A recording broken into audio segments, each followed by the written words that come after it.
Doctor Chinnamail Anji Reddy గారు ఉమ్మడి కరీంనగర్, ఆదిలాబాద్, మెదక్, నిజామాబాద్ పట్టభద్రుల బీజేపీ ఎమ్మెల్సీ అభ్యర్థిగా మీ మద్దతు కోరుతున్నారు.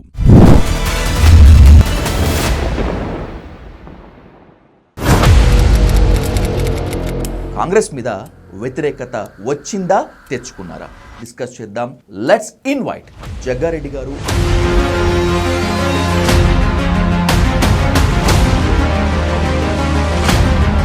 ఎమ్మెల్యే కాకపోయినా కూడా సంగారెడ్డికి తానే ఎమ్మెల్యేగా ఫీల్ అయి ఓవర్ యాక్షన్ చేస్తున్నారు. ఎవరు ఓడించారు? హరీష్ రావు డబ్బే. ఈ రోజు వరకు మీకు కనీసం సొంత ఇల్లు లేదు జగ్గారెడ్డి గారు. ఈ మాట అడుగుతున్నందుకు కాస్త ఇబ్బందికరంగా అనుకోకండి. సిగ్గనిపించదా ఎప్పుడు ఎట్లా? లేదండి. ఏం చూసుకొని 100 కోట్లకు పైగా జగ్గారెడ్డి అప్పు చేయగలడు, చేస్తాడు. కానీ ల్యాండ్ సెటిల్మెంట్లు ఇవన్నీ చేస్తాడు కాబట్టి జగ్గారెడ్డి ఆ స్థాయిలో అప్పు చేస్తాడు, ఖర్చు పెడతాడు అని చెప్పి. ఎన్ని ల్యాండ్ సెటిల్మెంట్లు చేశారు? ఎంత సంపాదించుంటారు? సెటిల్మెంట్ అంటే ఏదో దౌర్జన్యం చేసి అనేదానికి అది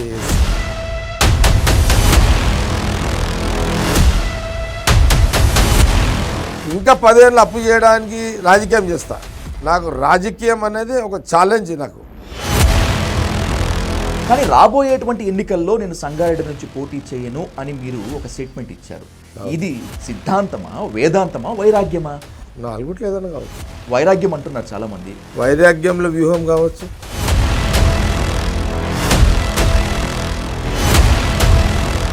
రాబోయే రోజుల్లో నా అనుచరుడికో లేకపోతే నా భార్యకో టికెట్ వస్తుంది, తెచ్చుకుంటాను, వాళ్లే కంటెస్ట్ చేస్తారు అని చెప్పి క్లియర్ కట్గా చెప్పారు. ఇది over యాక్షనా, ఆత్మవిశ్వాసమా, బలుపా?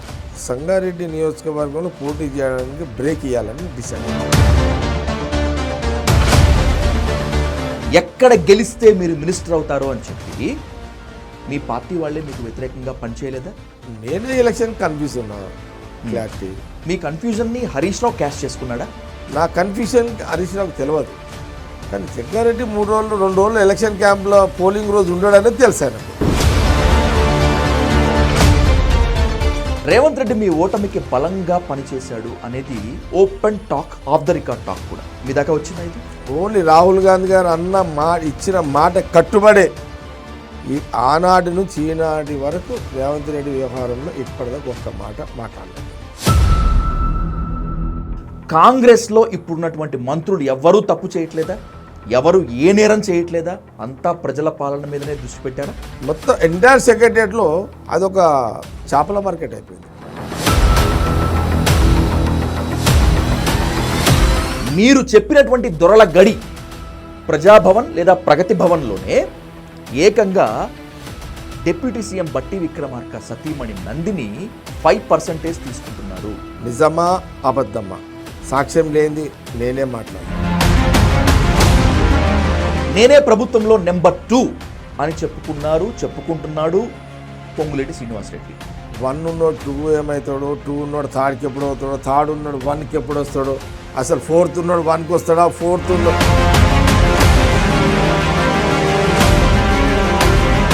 CM Revanth Reddy, deputy CM బట్టి విక్రమార్క మధ్య చైర్ వార్, కోల్డ్ వార్ నడుస్తోంది అనేటువంటిది ఓపెన్ సీక్రెట్. అవునా కాదు? ఉత్తమ్ కుమార్ రెడ్డికి ఉండొచ్చు, బట్టి విక్రమార్కి ఉండొచ్చు, ఇంకెవరికైనా ఉండొచ్చు. కానీ రేవంత్ రెడ్డి ప్రజెంట్ ఉన్నోడిని దించి ఎక్కాలంటే అంత ఆశామాషి కాదు.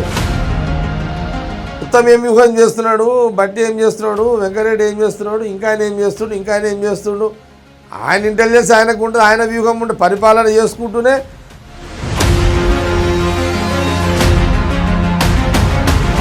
జగ్గారెడ్డి ఏ పాపం చేశారని చెప్పి కనీసం నామినేటెడ్ పోస్ట్ కూడా ఇవ్వలేదు. పోస్టులకు జగ్గారెడ్డి మీరు కంపేర్ చేయకండి. జగ్గారెడ్డి మైండ్కి, జగ్గారెడ్డి స్ట్రాటజీకి, జగ్గారెడ్డి పర్సనాలిటీకి ఏదో పోస్ట్ సాటిస్ఫై చేస్తుంది అనుకోవడం అది భ్రమ. జగ్గారెడ్డే.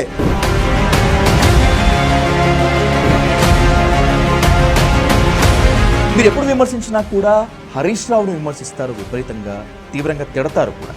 కేటీఆర్ జోలికి ఎందుకో పోరు, కేటీఆర్ వైపే చూడరు. మీకు కేటీఆర్కి మధ్య చీకటి దోస్తాను ఏదైనా ఉందా? నాకు హరీష్ రావు, నాకు నేను మధ్యలో ఇంకెవరో వచ్చి లీడర్షిప్ తీసుకొని కొట్లాడతామంటే ఇప్పటిదాకా లేవు. మా పార్టీలో కానీ ఇంకే పార్టీ.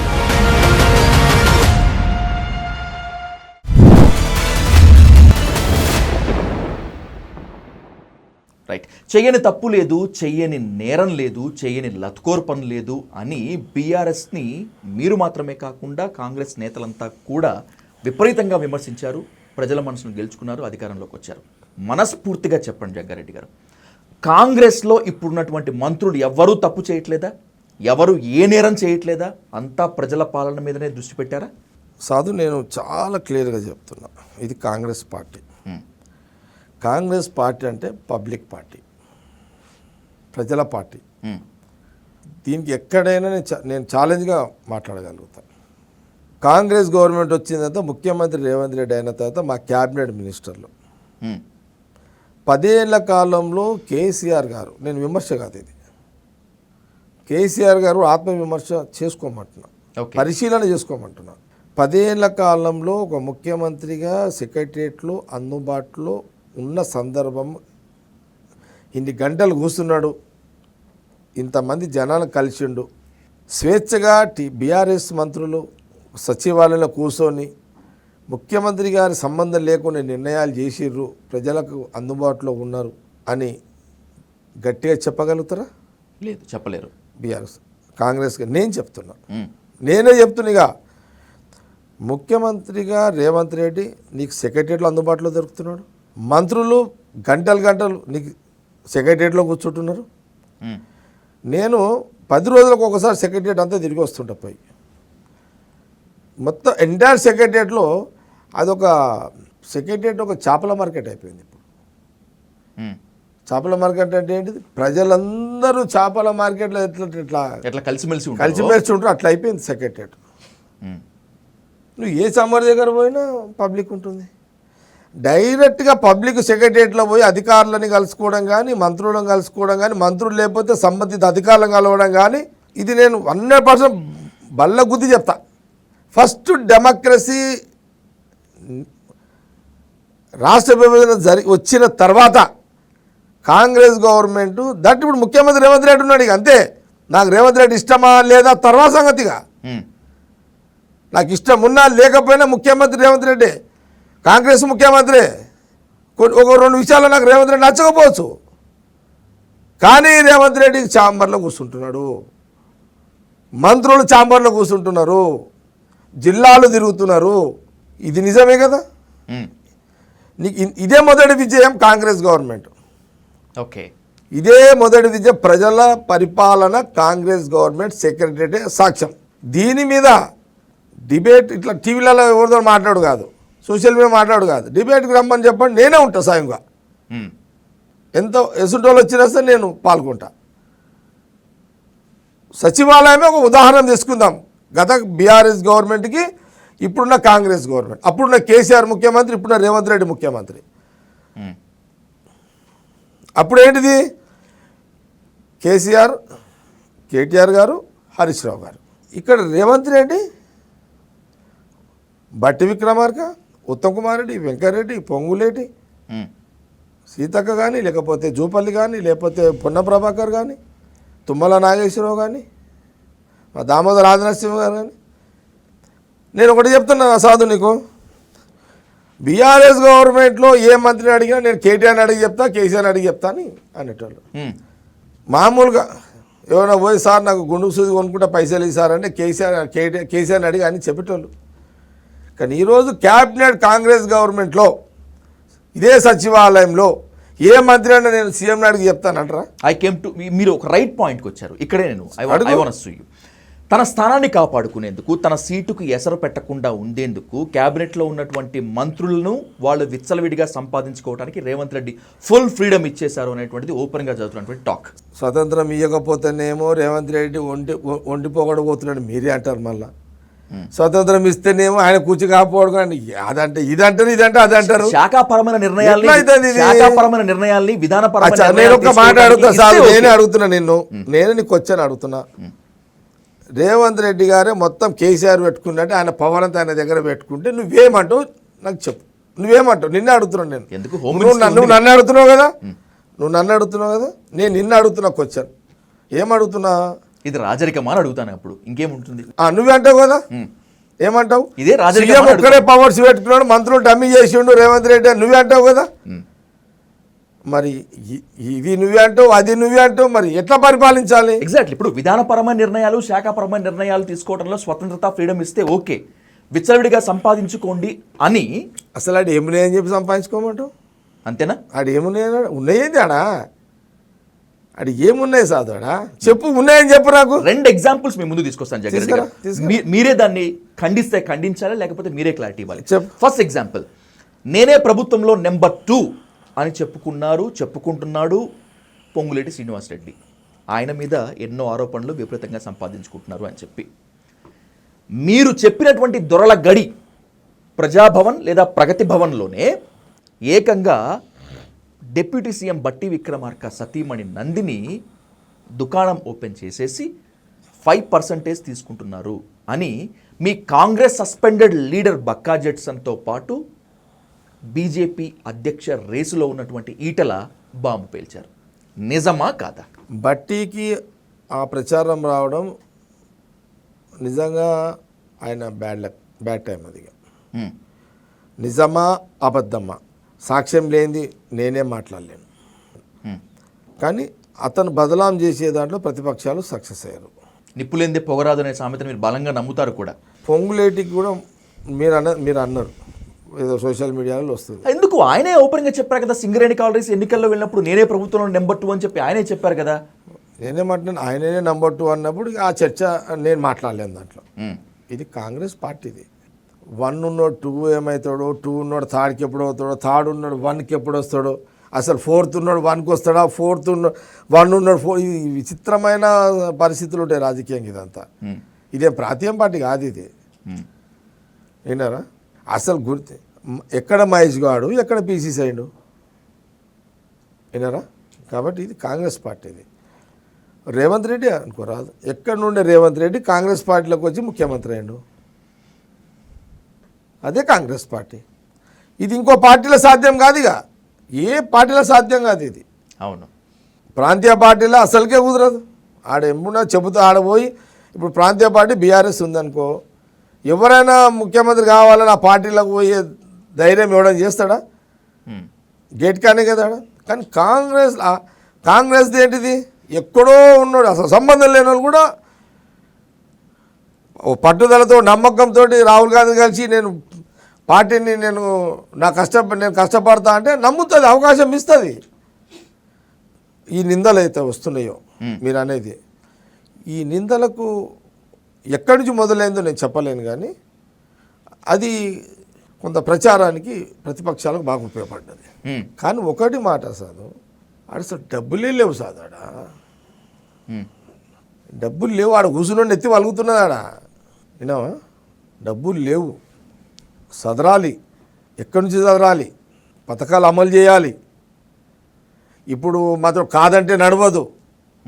రాహుల్ గాంధీ గారు మాట ఇచ్చిర్రు, ప్రజలు అవకాశం ఇచ్చిర్రు. వీళ్ళు ముఖ్యమంత్రి అయ్యి వీళ్ళు మంత్రులు అయ్యి టేబుల్ మీద పోయేసరికి డ్యూస్ బిల్స్ లాంటి పెండింగ్ ఉన్నాయాడ.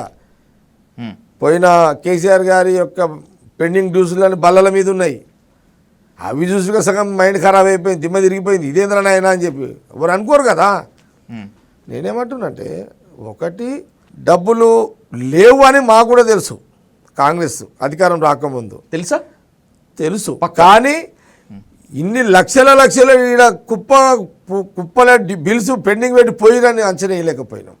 ఐ ఆస్క్ యూ అంతే, నేను ఇక్కడ అడుగుతాను ఒకటి. అంచనా ఎట్లా ఇస్తాం మేము? గవర్నమెంట్ రాకముందు ఎట్లా చెప్పగలుగుతాం? నేను అడుగుతాను, ఎర్రవెల్లి ఫామ్ హౌస్లోనో లేకపోతే అడపాదడపాగా వచ్చేటువంటి ప్రగతి భవన్లో కేసీఆర్ ఎంతసేపు ఉంటారు, ఏం తింటారు, ఏం ఇష్టంగా తింటారో ఎప్పటికప్పుడు ఇంటెలిజెన్స్ రిపోర్ట్, రహస్య ఇంటెలిజెన్స్ రిపోర్ట్ రేవంత్ రెడ్డికి ఉంది అనేటువంటిది నాకు క్రెడిబుల్ సోర్స్. ఇంత ఇంటెలిజెన్స్ ఉన్నటువంటి రేవంత్ రెడ్డి రేపు కాంగ్రెస్ అధికారంలోకి వస్తుంది, వచ్చిన తర్వాత ఈ స్థాయిలో మనకు ఖజానాకు బొక్క ఉంటుంది, మనం ఇంత ఇబ్బంది పడతామని చెప్పి ఇంటెలిజెన్స్ తెలుసుకోలేకపోయారా? లేకపోతే తెలిసినా కూడా ప్రజల్ని పిచ్చోళం చేయడానికి సూపర్ 6 హామీలతో ఇచ్చుంటారా? లేదు. రాహుల్ గాంధీ గారు అన్న మాటని ఖచ్చితంగా ముఖ్యమంత్రి రేవంత్ రెడ్డి కొంత ఆలస్యమైనా అవన్నీ ఖచ్చితంగా చేసి తీరుతారు, చేస్తారు కూడా, చెయ్యాల్సిందే కూడా. లేట్ అయినా కూడా చెయ్యాల్సిందే. ఏదో మళ్ళీ గవర్నమెంట్ ఇస్తారని కాదు. ఒకసారి ఆ ఫ్యామిలీ ఇచ్చిన మాట నిలబెట్టుకునే దాంట్లో రేవంత్ రెడ్డితో పాటు ఎంటైర్ క్యాబినెట్ మినిస్టర్లు ఖచ్చితంగా అది అమలు చేసుకోవాల్సిందే, చేస్తారు, వెనుక ముందు చేస్తారు. ఇక డబ్బు లేదని వాళ్ళేమి ఇళ్ళలో సపరేట్గా కూర్చోలే, వాళ్ళు చేసే ప్రయత్నాలు వాళ్ళు చేస్తున్నారు. నిందలు, అపనిందలు, విమర్శలు ఒకరి మీద ఒకరు సహజంగా రాజకీయాల్లో సహజంగా ఉండేటి ఇవన్నీ కూడా. కానీ ఏదో దోసుకుపోతురు అనే ఒక వాతావరణం అనేది క్రియేట్ చేసాడు. అంత సీనియర్ లేదు ఆ పరిస్థితి. ఇంకోటి చెప్తున్నా, కాంగ్రెస్లో అంత విచ్చలవిడిగా ఇట్లా దోసుకుపోయే ఒక అవకాశం కాంగ్రెస్ పార్టీ లీడర్షిప్లో ఉండదు. అట్లా ఉండదు. కాంగ్రెస్ గవర్నమెంట్లో పని చేయించుకోలేకపోతే, పని చేయించడం చేత కాకపోతే వాడు అసలు ఏ గవర్నమెంట్లో పని చేయించుకోలేడు అనేటువంటిది ఒక ఓపెన్ సీక్రెట్ పాలిటిక్స్లో. అంటే అది ఒకటి నువ్వు అన్నదానికే యాడ్ చేస్తున్నా. కాని పని చేయించుకునే పార్టీ, చేయించుకునే గవర్నమెంటే కాంగ్రెస్. ఇది కాదు కావాలి, ఇది చెయ్యాలి అదే కాంగ్రెస్ పార్టీ లీడర్షిప్. ఏ ప్రజలు వచ్చినా మేము చెయ్యలేము కాదని అనుకుంటే చేసే ఒక అవకాశాలు కాంగ్రెస్ గవర్నమెంట్లో, కాంగ్రెస్ పార్టీలో ఉంటాయి. ఇప్పుడు ప్రతిదానికి కొరివేసి తప్పించుకోవాలి అనే ఒక సాంప్రదాయం కాంగ్రెస్ లీడర్షిప్లో ఉండదు.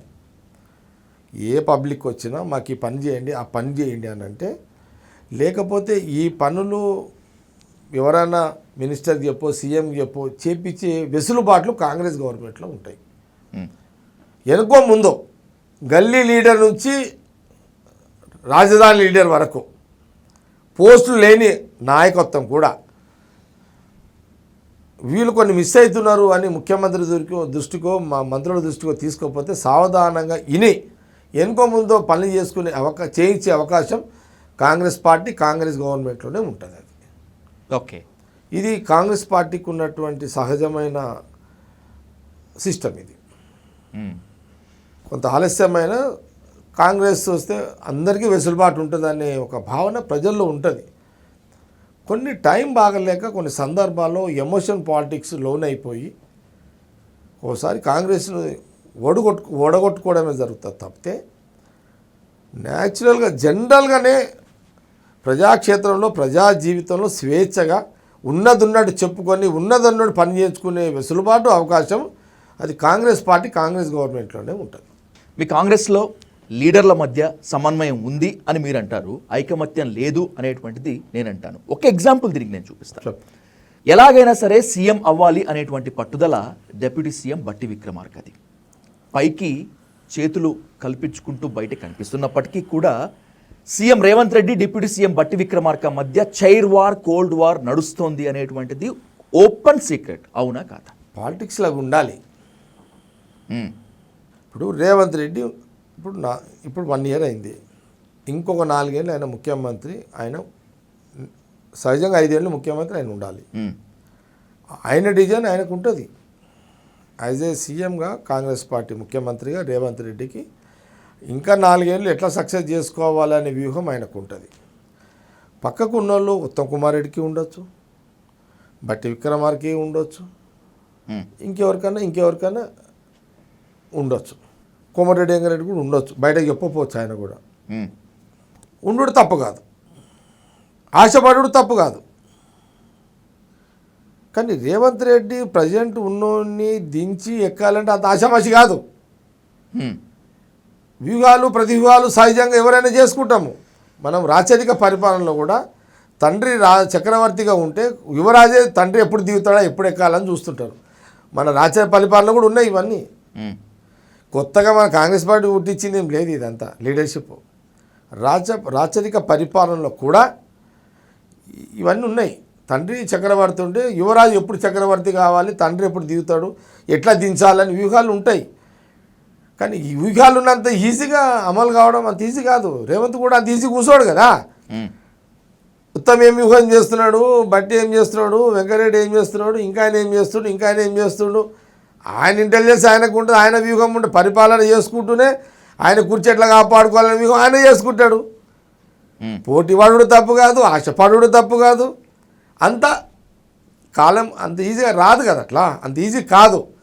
అట్లా ఉంటేనే రాజకీయాలు. మళ్ళా నాకు సమప్రాధాన్యత ఇవ్వట్లేదు, ఇవ్వాల్సినటువంటి ఇంపార్టెన్స్ ఇవ్వట్లేదు అంటూ రేవంత్ రెడ్డి మీద ఎన్నో ఆరోపణలు చేస్తూ డిప్యూటీ సీఎం బట్టి విక్రమార్క మల్లికార్జున ఖర్గేకి ఒక లెటర్ రాశారు. ఆ లెటర్ అందుకున్నటువంటి మల్లికార్జున ఖర్గే రేవంత్ రెడ్డి వెళ్ళినప్పుడు రేవంత్ రెడ్డి ముందు పెట్టారు, అదే లెటర్ రాహుల్ గాంధీ ముందు కూడా పెట్టారు. ఇది తెలిసి రేవంత్ బట్టి విక్రమార్క మధ్య వార్ విపరీతంగా పెరిగిపోయింది. చివరికి హైకమాండ్ పిలిచి ఇద్దరిని సరిచెప్పడంతో రేవంత్ బట్టి ఇప్పుడు దోస్తుల్లాగా బయటికి కనిపిస్తున్నారు. Right are not? Right are wrong నాకు తెలియదు. జగ్గారెడ్డి గారు మీరు అబద్ధం చెప్పరు. నాకు తెలియదు కదా, నాకు తెలియదు కదా. ఆ ఇన్ఫర్మేషన్ నీకు ఉంది కదా, నేను అంత అబ్జర్వ్ చేయలే. కానీ నువ్వు అడిగిన ప్రశ్నకి జవాబు చెప్తా. కాంగ్రెస్ పార్టీ ఉన్న స్వతంత్రమే అది. గమ్మున కూర్చునే ప్రాంతీయ పార్టీలు అంటే సాధు, ప్రాంతీయ పార్టీలు అంటే కేసీఆర్ సిట్ అంటే సిట్టు, స్టాండ్ అంటే స్టాండ్. బీజేపీలో కూడా సిట్ అంటే సిట్టే, స్టాండ్ అంటే స్టాండ్. ఈడ స్వేచ్ఛ ఆ రకంగా ఉంటుంది. బాధ ఉంది, బాధ చెప్పుకో, బాధ కక్కు. దానికి డాక్టర్స్ మాకు పర్ఫెక్ట్ డాక్టర్స్ మళ్ళీ ఢిల్లీ. మేమంతా పేషెంట్లం. మేము మళ్ళా మాకు దగ్గు వచ్చినా సర్ది వచ్చినా తుమ్మాల్సిందే, దగ్గు వచ్చినా దగ్గాల్సిందే. రేవంత్కి వచ్చినా ఎవరికి టాబ్లెట్లు ఎవరు ఇస్తారు మళ్ళీ మాకు? డాక్టర్స్ ఆడ రాహుల్ గాంధీ గారు, సోనియా గాంధీ గారు, ఖార్గే గారు ఇస్తారు. దవాఖాన ఆడున్నది. విన్నారా? మేము దగ్గు వచ్చినా దగ్గాల్సిందే. వాళ్ళు పిలిచి టాబ్లెట్లు వేస్తారు, రోగం తక్కువైపోతుంది. ఇంక సమస్య ఏముంది? ఇంకా మీరు ఇంత ఓపెన్గా మాట్లాడతారు కాబట్టి అంతే ఓపెన్గా అడుగుతున్నాను జగ్గారెడ్డి గారు. ఏడాది పైగా అవుతోంది తెలంగాణలో కాంగ్రెస్ పాలన, హామీలు కొన్ని అమలు అవ్వట్లేదు. సరే ఓకే, ఆర్థిక పరిస్థితి బాగాలేదన్నారు. ప్రోగ్రెస్ రిపోర్ట్ చెప్తే బాటమ్ ఆఫ్ యువర్ హార్ట్ చెప్పండి, are you okay or happy with your government? అంటే ఒకటి నేను మళ్ళీ చెప్తున్నా సార్ మీకు, ఫస్ట్ తెలంగాణ ప్రాంతంలో స్వేచ్ఛగా ప్రజలు స్వేచ్ఛగా వాళ్ళ భావాలను మీడియాలో చెప్పుకోవడము, ధర్నాల ద్వారా సమాజంలో చెప్పుకోవడము, సచివాలయంలో స్వేచ్ఛగా అడగడము, రోడ్డు మీద ప్రభుత్వం మాకు కష్టం వచ్చిందనే ఒక స్వేచ్ఛ కాంగ్రెస్ గవర్నమెంట్ రావడం వల్లనే ఈరోజు ఫస్ట్ విజయం మాది. ఇంతకుముందు నిర్బంధం లేదు. నిర్బంధం లేదు, మీరు ఒప్పుకుంటారు కదా? ఏదైతే ఒప్పుకుంటా, ఆ నిర్బంధం లేదు. ఇందిరా పార్కు దగ్గర 10 సంవత్సరాల నరకం చూసారు. కడుపు బాధ వస్తే అంటే స్వేచ్ఛగా కడుపు నొప్పి వస్తే, కాళ్ళు నొప్పి వచ్చినా, కాళ్ళు ఇరిగితే స్వేచ్ఛగా నా కాళ్ళు ఇరిగింది, దవాఖానా డాక్టర్లు పట్టించుకుంటలేరు, ప్రభుత్వం ఏం చేస్తుందని చెప్పుకునే స్వేచ్ఛ లేని 10 సంవత్సరాల టీఆర్ఎస్ పరిపాలన నుంచి ఈరోజు మా కాళ్ళు ఇరిగింది, చెయ్యి ఇరిగింది, మాను పట్టించుకోండి అని స్వేచ్ఛగా చెప్తున్నారు. మీ మీడియానే నేను అడుగుతున్నా, మీరు 10 ఏళ్ల కాలంలో ఒక్క మీడియా ప్రతినిధి సచివాలయంలో పోయేవారికి ఏ అధికారి పనిచేస్తలేడు అని స్వేచ్ఛ మీడియాకు ఉండేనా? లేదు కదా. ఈరోజు మీరు సెక్రటరియట్లో చూడు, ఏ ఛాంబర్లో పోయినా మీ మీడియా వాళ్ళే కూర్చుంటున్నారు.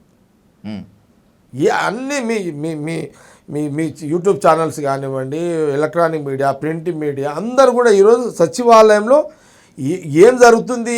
ఇప్పుడు ఈరోజు అన్ని విషయాలు, చిన్న చిన్న విషయాలు, గుండు సూది లేదంటే కూడా బ్రేకింగ్ పడుతుంది ఈరోజు. ఆ రోజు లక్షల కోట్లు కనుమరుగైపోతున్నాయంటే బ్రేకింగ్ పడలేని పరిస్థితి. అంటే సచివాలయంలో ఏం జరుగుతుందో తెలవలేని యొక్క పరిస్థితిలో మీడియాని ఎంట్రీ కాకుండా ఉన్నటువంటి చీకటి సామ్రాజ్యము బీఆర్ఎస్ పరిపాలన. చీకటి పరిపాలన. మీడియా అంటే సమాజం, మీడియా అంటే ప్రజలు. మీడియా వల్లనే ప్రజల యొక్క బాధలను మీడియా ద్వారా ప్రభుత్వం దృష్టికి వస్తుంది. ప్రభుత్వం యొక్క మంచి పనులు, ఏదైనా మిస్ఫైర్ అయిన పనులు, ప్రభుత్వం ఏదైనా మర్చిపోయిన పనులు జ్ఞాపకం చెప్పేస్తుంది మీడియాని. అలాంటి మీడియాకు స్వతంత్రం ఇచ్చింది ఎవరు? కాంగ్రెస్ గవర్నమెంట్ వచ్చిన తర్వాత.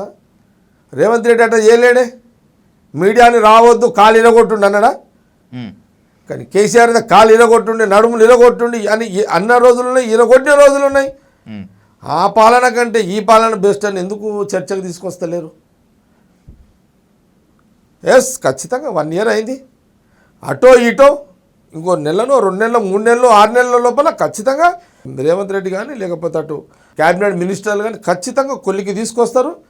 ఇవన్నీ ఉన్నాయి, ఇప్పుడు డిజైన్లో ఉన్నాయి. డబ్బు సమకూర్చుకోవాలి, సమకూరుస్తున్నారు.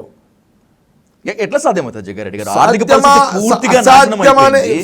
అసాధ్యమే, కానీ సాధ్యపరిచే విధంగా ఎట్లా అల్లావుద్దీన్ అద్భుత దీపం దొరుకుతుందా రాత్రికి? ఏదో ముఖ్యమంత్రి బాధ్యతగా పరంగా ఏదో చేయాల్సింది చేస్తారు ఖచ్చితంగా. రేపు 2500 ఎట్లా చేయాలి, మహాలక్ష్మి స్కీమ్ ఎట్లా చేయాలి, అది ప్రధానం ఉంటుంది. ఇప్పుడు మా ప్రాబ్లం ఏమైందంటే 31,000 కోట్లకు 22,000 కోట్ల రూపాయలు ఒకేసారి ఇచ్చేసారు. కానీ దాన్ని మేము ఎందుకు ఎక్కువ ఓన్ చేసుకోపోయాము అనే దగ్గరనే మాకున్న సమస్య అది. ఇప్పుడు 1 ఇయర్ మాకు ఇవంతా సర్దుబాటు చేసుకోవడానికి నడిచింది. ఖచ్చితంగా ఇవన్నీ చేయాల్సిన బాధ్యత మాకుంది. రేపు ఏదో మళ్ళీ గవర్నమెంట్ మేము చేయకపోదని చూడము. ఇప్పుడు రాహుల్ గాంధీ గారు, సోనియా గాంధీ గారు తెలంగాణ ప్రజలకు ఇచ్చిన మాట నిలబెట్టుకునే దాంట్లో ముఖ్యమంత్రి రేవంత్ రెడ్డితో పాటు ఎంటైర్ క్యాబినెట్ మినిస్టర్లు ఎవరిది వాళ్ళు చేస్తున్నారు. అన్ని విషయాలు ఓపెన్గా ఇప్పుడు చెప్పలేరు, చెప్పొద్దు కూడా. ఇంటి గుట్టు ఓపెన్ చేసి పూర్తి ఓపెన్ చేయలేము. సంసారం ఏదో రకంగా దిద్దుకోవాలి. అప్పుల పాలున్న సంసారాన్ని అప్పులు కట్టుకుంటూ పిల్లల బాగోగులు చూడాలి. ఆ దిశలో కాంగ్రెస్ గవర్నమెంట్ పనిచేస్తుంది అనే దాంట్లో నేను చెప్పడానికి వెనుకపోయే ఆలోచన ఏం లేదు. సూపర్ 6 హామీలలో 3 హామీలేమో అమలు అవుతున్నట్లున్నాయి అరాకొరగా. దాంట్లో ఫస్ట్ మార్క్ ఉచిత బస్సు ప్రయాణం, దాని తర్వాత మహాలక్ష్మి పథకము, గ్యాస్ సిలిండర్లు, రైతు రుణమాఫీ, ఇవంతా కూడా కొంచెం అరాకొరగానే ఉన్నాయి. సరే, మీరు చెప్పిన దాని ప్రకారమే రాబోయేటువంటి రోజుల్లో సూపర్ 6 హామీలైనా కూడా సక్రమంగా 100% అమలవుతాయా? ప్రతిపక్షాలకి నోళ్ళకి తాళం వేస్తారా? ఇక్కడ మాకున్నటువంటి ఏమైపోతుందంటే ఎట్ ఎ టైం ఒకటేసారి ఇప్పుడు 10,000 మంది ఒకటేసారి భోజనానికి కూర్చున్నారు. 10,000 మంది ఒకటేసారి భోజనానికి కూర్చుంటారని మాకు తెలుసు. 10,000 మందికి అన్నం పెట్టినాము, కూరగాయ వడ్డించినాము, పప్పుచారు వడ్డించినాము. సెకండ్ డే పప్పుచారు పోదామనే టైంకి కర్రీ తక్కువ పడ్డది. అన్న ఒకడైతే ఉంటాడు కదా మాకు నచ్చినాడు. ఫస్ట్ సారి అన్నం పెట్టి కూరగాయ పెట్టి పప్పుచారు పోసినప్పుడు రెండోసారి పప్పుచారు అందలేదని అనేసేసరికి దాన్ని తిట్టేటోడు తిట్టాలనుకుంటాడు కదా. ఇప్పుడు మా పరిస్థితి కూడా అంతే. అందులో ఇంతమందిలో ఒక నచ్చినోడు ఉంటాడు, అతను వేరే ఆ పార్టీకి అభిమానం ఉంటాడు. మేము ఎన్ని ఇచ్చినా వాడిని బదనాం చేయాలని డిసైడ్ అయితే నేనేం చేయగలుగుతా చెప్పు? కాంగ్రెస్ పార్టీ సోషల్ మీడియా హ్యాండిల్లోనే రేవంత్ రెడ్డి ప్రజాపాలన కావాలా, కేసీఆర్ ఫామ్ హౌస్ పాలన కావాలా అని పోల్ పెడితే దాదాపు 70% మంది కేసీఆరే కావాలని చెప్పి మీ పార్టీ సోషల్ మీడియా హ్యాండిల్లోనే కోరుకున్నారు. వాళ్ళకు కూడా పప్పుచారు, ఉప్పు చేప, నీళ్లు, కర్రీ కథలు చెప్పుకుంటూ పోదామా? ఒక మాట సాధు, ఇప్పుడు ఏదైతే మా సోషల్ మీడియాలోనే ఏదో కేసీఆర్ ఇదైతే అన్నారు వస్తుంది కదా, ఇవన్నీ ఎట్లుంటాయంటే ఒక చిన్న టెక్నికల్ తప్పిదాన్ని ఇదేదో పెద్ద కాంగ్రెస్ ఇట్లా చేస్తుందని ప్రచారం జనరల్గా సహజంగా ఏమైపోయింది ఈ రోజులలో అంటే, ఏనీ రాజకీయ పార్టీ మేమైనా కానీ కాంగ్రెస్ అయినా బీఆర్ఎస్ అయినా బీజేపీ అయినా, నేను చిన్న అక్షరము తప్పు రాసిన వాడు హైజాక్ చేస్తున్నాడు, వాడని కాదు అవతలోడు అపోజిషన్ వాడు హైజాక్ చేస్తున్నాడు, బీజేపీ అతను టీఆర్ఎస్ వాడు హైజాక్ చేస్తారు. వాళ్ళు చిన్న అక్షరం తప్పు చేసినా నేను దాన్ని చేస్తాను. రాజకీయంగా ఇది సహజంగా ఉండేవి ఇవన్నీ. ఓకే, రాజకీయంగా నాదొక చిన్న తప్పు అక్షరం పడ్డది.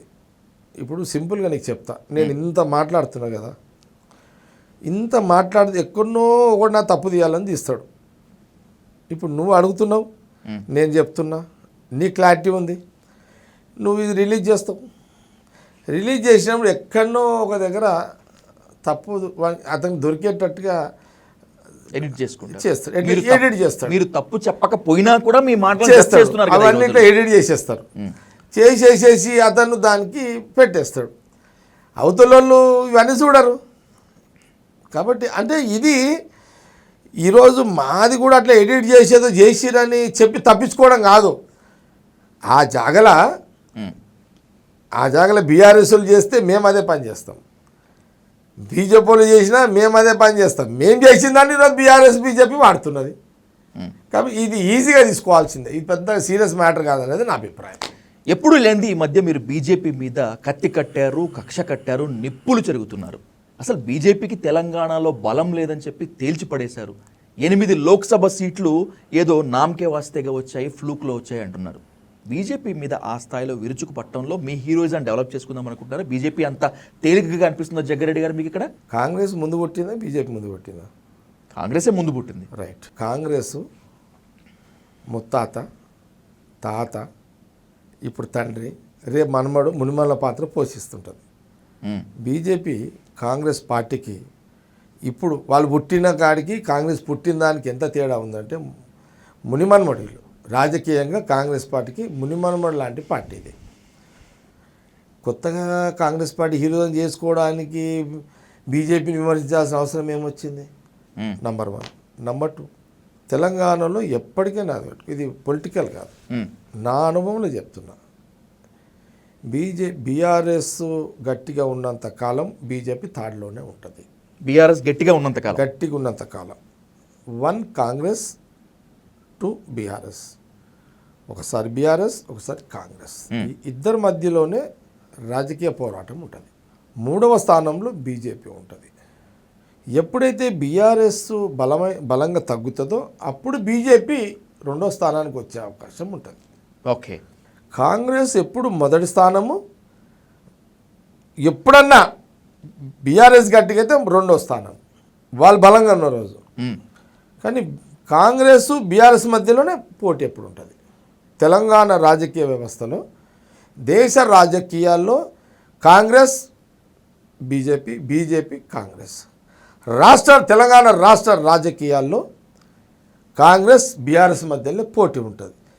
బీఆర్ఎస్ ఎప్పుడైతే బలహీన పడుతుందో అప్పుడే బీజేపీ కాంగ్రెస్ మధ్యలో పోటీ వస్తుంది. ఇది ఇదేదో నేను ఒకరిని తక్కువ చేసి మాట్లాడు కాదు, ఇప్పుడున్న పొలిటికల్ సిచ్యువేషన్ ఇట్లనే ఉంది. బీజేపీ సడన్గా 2వ దానికి వచ్చే అవకాశం ఉండదు. కేసీఆర్ రాజకీయాల్లో ఉన్నంత కాలం వాళ్ళు గట్టిగానే ఉంటారు. ఓకే. కాంగ్రెస్ ఎప్పుడు గట్టిగానే ఉంటుంది. కాంగ్రెస్ వ్యక్తులతో సంబంధం లేదు, తెలంగాణ వ్యక్తులతో సంబంధం కాదు, కాంగ్రెస్ రాహుల్ గాంధీ గారితో సంబంధం. వారి పార్టీ ఎప్పుడు కాంగ్రెస్ బలంగానే ఉంటుంది ఇక్కడ. కాబట్టి బీజేపీ అనేది 3వ స్థానంలో ఉంటుంది. ఇక నీకు ఎలాంటి అనుమానం లేదు దీంట్లో. ఇలా అనుకోనే, ఇలా సర్ది చెప్పుకునే దేశమంతా కూడా కాషాయం రంగు పులుముకుంటోంది. హర్యానాలో గెలుస్తామని చెప్పి అనుకున్నారు, అక్కడ కమలం వికసించింది. మహారాష్ట్రలో గెలుస్తామనుకున్నారు, అక్కడ కూడా కమలమే వికసించింది. ఇక్కడ కూడా బీజేపీకి బలం లేదనుకుంటేనే జిహెచ్ఎంసీలో పాతుకుపోయింది, అసెంబ్లీలో పాతుకుపోయింది, లోక్సభలో 8 సీట్లు వచ్చాయి. నన్ను అడుగుతున్నావు కదా, నేను నిన్ను మాట్లాడుతున్నా. చెప్పండి సార్. హర్యానాలో ఎవరెవరు పోటీ ఉంది? మీకు కాంగ్రెస్కి బీజేపీకే కదా. అంతే కదా, వేరే పార్టీ లేదు కదా.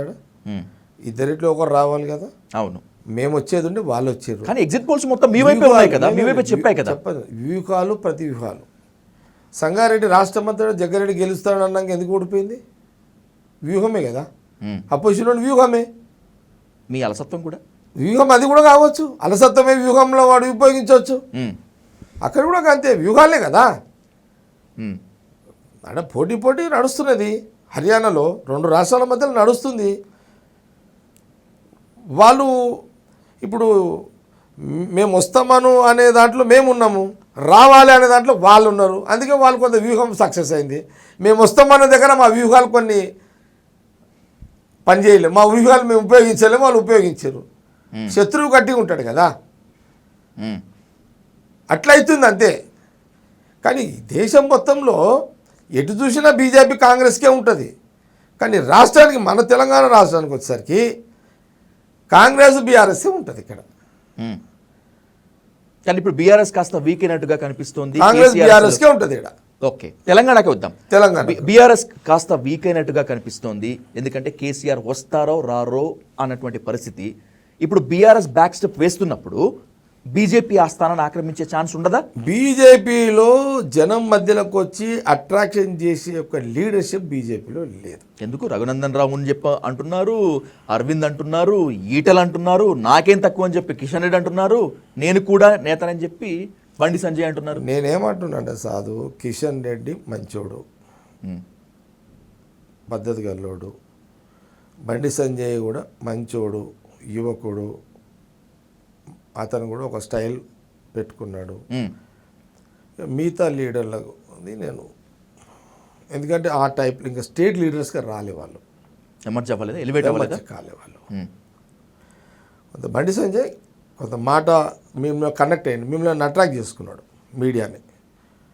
బండి సంజయ్నేమో మీ మీడియాని అట్రాక్ట్ చేసుకున్నాడు, కనెక్ట్ అయ్యిండు. బీజేపీ క్యాడర్లో కూడా జోష్ వచ్చిందండి. అండ్ కిషన్ రెడ్డి గారు ఏంటంటే సాఫ్ట్ నేచరు, అదేమో ఎవరి స్టైల్ వాళ్ళకు ఉంటుంది. కానీ ఇప్పుడు మా దగ్గర మాది ఉందనుకో, నేను మా దగ్గర మా కాంగ్రెస్ పార్టీ చెప్తా, రేవంత్ రెడ్డి ఒక స్టైల్, ఓకే, ఉత్తమ్ కుమార్ రెడ్డి ఒక స్టైల్, మా వెంకటరెడ్డిది ఆయనది ఒక స్టైల్, బట్టిది ఒక స్టైల్, అనసూయ ఆమెది ఒక స్టైల్, మా జిల్లా మంత్రి దామోదర్ది ఇది ఒక స్టైల్, మా పొన్నం ప్రభాకర్ది అదొక స్టైల్, జూపల్లి గారు ఇక్కడ ఉన్నారు అటువైపు, ఆయన ముందు నుంచి కాంగ్రెసే, ఆయన కొంత అదొక స్టైల్. ఇప్పుడు నేనే ఉన్నా, ఏ ప్రోటోకాల్ లేకుండా జగ్గారెడ్డి రాజకీయాలలో నాదొక స్టైల్ అయితే ఉంది కదా. మీకు అధికారం ఉన్నా లేకుండా లేకపోతే నాది కూడా ఒకటి, నో డౌట్ అది. ఓకే, కేసీఆర్ పార్టీ తీసుకుందాం. కేసీఆర్ పార్టీలో ఒకటే స్టైల్, ఎవరు? కేసీఆర్. నువ్వు నేనైతే నేను చెప్తున్నా కదా, కేసీఆర్ పొలిటీషియన్, బీఆర్ఎస్ని దెబ్బ కొడితేనే వాళ్ళు ముందుకు వస్తారు. ఓకే, కానీ బీఆర్ఎస్ని కేసీఆర్ని కొట్టి అంత దెబ్బ కొట్టే అంత లీడర్షిప్ బీజేపీ దగ్గర లేదు. కానీ మా దగ్గర ఇక్కడ కొడదామంటే ఇంకోటి లేస్తాడు, ఈడు కొడదామంటే ఆడొకటి లేస్తాడు. మా దగ్గర ఒక్కరు లేరు కదా. ఇప్పుడు నేను మీరు మీడియాలో చూడండి, ఇప్పుడు మీరు రెగ్యులర్గా మీ లైవ్లలో చూడండి, మీ దగ్గర బీజేపీలో ఒక బండి సంజయ్ మీకు దొరుకుతాడు. మీ మీడియా వాళ్ళు మాట్లాడాలని అనుకుంటారు, మాట్లాడేయాలని అనుకుంటారు. అక్కడెవరు? బండి సంజయ్, తర్వాత కిషన్ రెడ్డి గారు. ఓకే, బీఆర్ఎస్లో ఫస్ట్ ఎవరు? కేసీఆర్, తర్వాత కొడుకు మేనల్లుడు, ఇంతే కదా. అంతే. మెజార్టీ మా దాంట్లో ఎక్కువ ఉందా? మీ దాంట్లో ఎక్కువ ఉంటుంది. కాంగ్రెస్లో ఎక్కువ ఉందా?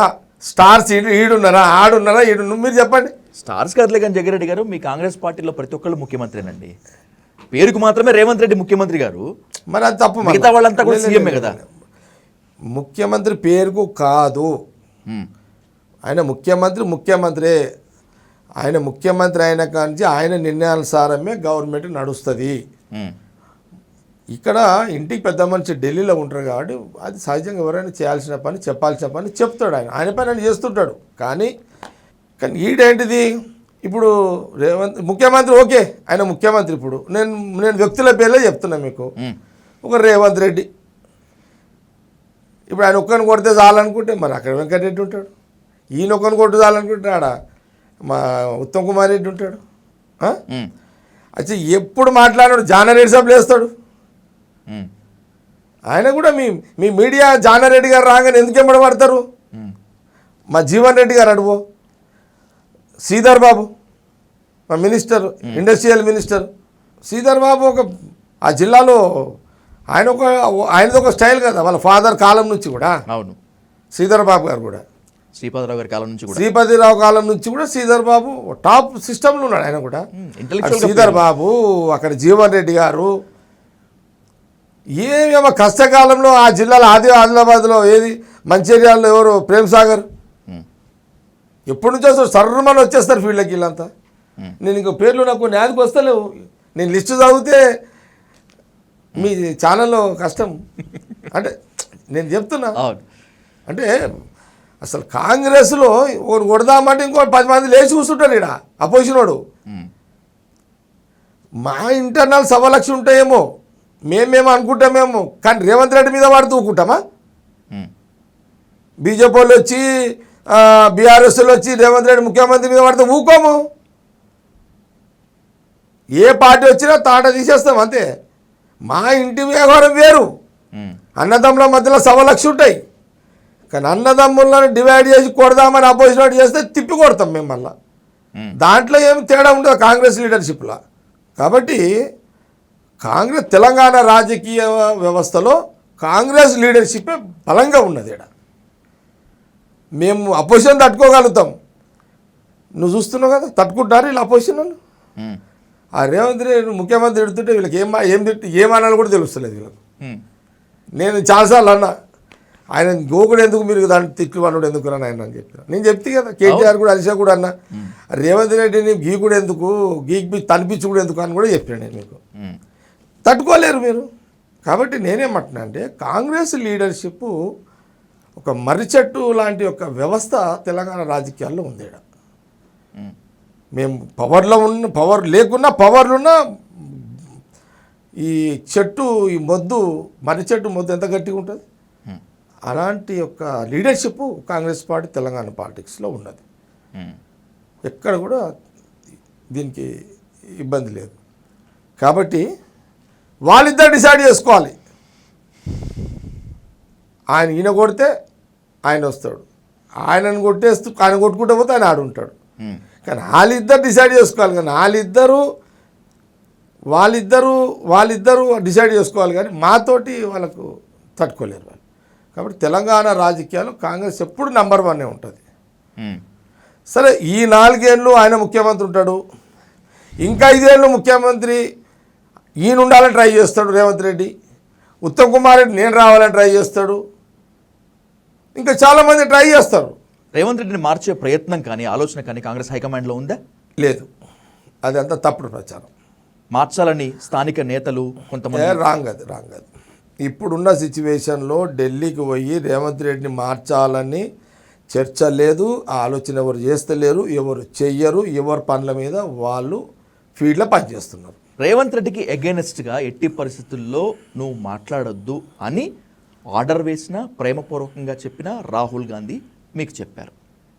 ఇది మాత్రమే కాకుండా ఎన్ని వందల మంది ఉన్నప్పటికీ కూడా మీరు కనిపిస్తే hi Jagga how are you అనేటువంటి సాన్నిహిత్యం మీకు రాహుల్ గాంధీకి మధ్యలో ఉన్నమాట వాస్తవమా కాదా?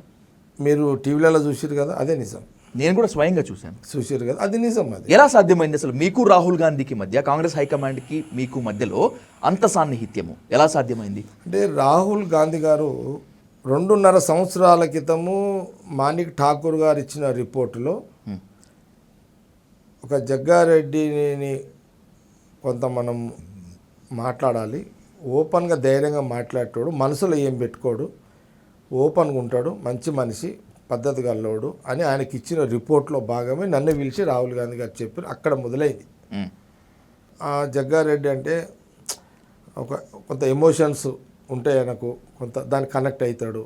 అదొక్కటి మనము చూడగలిగితే అతను వల్ల మనకు లాభం ఎక్కువ ఉంటుంది అనేది కొంత గ్రహించగలిగారు ఆ రోజు. అది మాణిక్ ఠాకూర్ గారు ఇచ్చిన రిపోర్ట్లో అది మొదటి.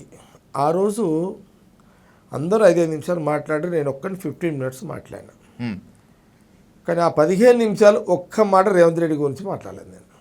ఓకే, నేను ఎక్కడ పుట్టినా, ఎట్లా పెరిగినా, ఏ క్షేత్రంలో పనిచేసినా, ఎట్లా వచ్చినా, దాకా ఎట్లా వచ్చినా, సంగారెడ్డి రామ్నగర్ రామ్ మందిర్ గల్లీ నుంచి రాహుల్ గాంధీ ఇంటి దాకా ఎట్లా వచ్చినా, ఎన్ని ఆర్గనైజేషన్లకి నుంచి వచ్చినా, ఇది నేను చెప్పుకున్నా. ఓకే, నేను ఇట్లా చెప్పుకుంటాను ఆడున్న వాళ్ళు ఎవరు కూడా అనుకోలేదు. అందరు కొందరు అనుకున్నారు రేవంత్ రెడ్డిని తిడతాడు అనుకున్నారు, కానీ నేను రేవంత్ రెడ్డి జోలికే పోలేదు ఆ మీటింగ్లో. దాని తర్వాత ఆయన నాకు చెప్పాడు, పక్క పిలిచి మాణిక్ ఠాకూర్ ఉన్నాడు, జగ్గాజీ, ఆయనైతే जग्गाजी भाई आप थोड़ा आप यहाँ आपका गुस्सा यहाँ रोक दो, यहाँ रोक दो आपका गुस्सा, यहाँ बाहर नहीं आना, अगर यहाँ गुस्सा आप निकालना चाह रहे यहाँ ఢిల్లీ आओ मेरे सामने निकालो, कुछ बोलना ఇదే మాట ఆయన అన్నాడు. దాని తర్వాత భారత్ జోడో యాత్ర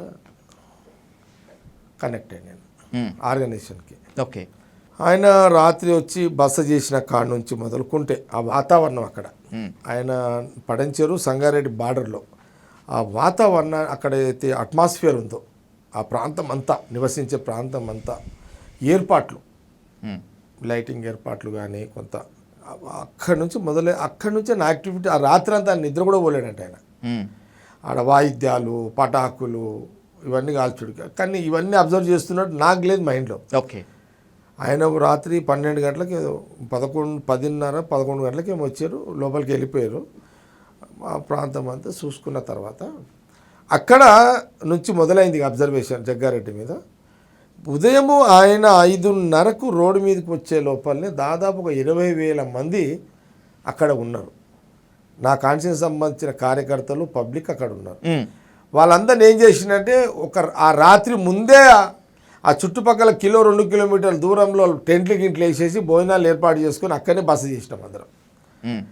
వారు ఇట్లా రావడము మేము వాడు ఉండడం అనేది అది అక్కడ కనెక్ట్ అయింది. అయితే 21 కిలోమీటర్స్ నేనైతే కుల వృత్తులని కుల సంఘాలని ఆయన వెల్కమ్ చెప్పడం అవన్నీ చూసి రాహుల్ గాంధీ గారు ఒక మంచి ఆర్గనైజేషన్ చేసిండు. మంచి ఆర్గనైజర్ అనే ఒక రెండవ గుర్తింపు అక్కడ మొదలైంది. మూడో గుర్తింపు జగ్గారెడ్డి వెళ్ళిపోతుండు అని ప్రచారం జరిగినప్పుడు రాహుల్ గాంధీ గారు నన్ను ఢిల్లీకి పిలిచారు. ఆ రోజు మీరు చేపట్టుకొని లోపలికి తీసుకుపోయాడు, మీరు చూసారు. అవును, లోపల మాట్లాడిండు.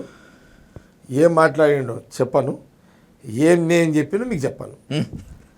అది మూడవది ఎపిసోడ్గా. అక్కడి నుంచి